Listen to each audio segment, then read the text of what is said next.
The magic of watercolor is mostly in the wet on wet technique, I think. You see how the paint fades into the background when we paint it over water.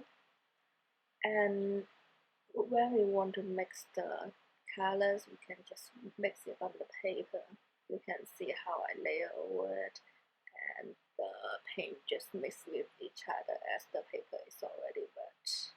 And we can remove the color if we think it is not good using just paper.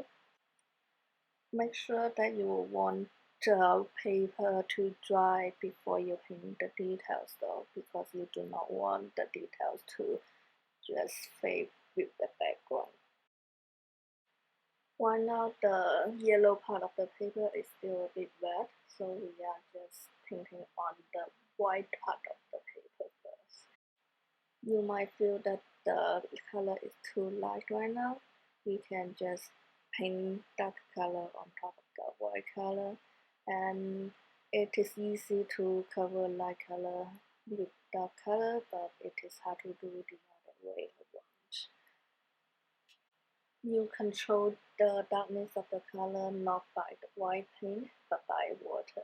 If you are not sure how it looks like, you can get another test paper to try on it first before you actually get it on your painting.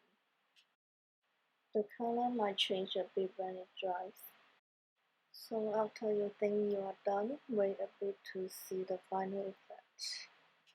I use painting tape to protect the edge of the paper so that we can have a clear boundary.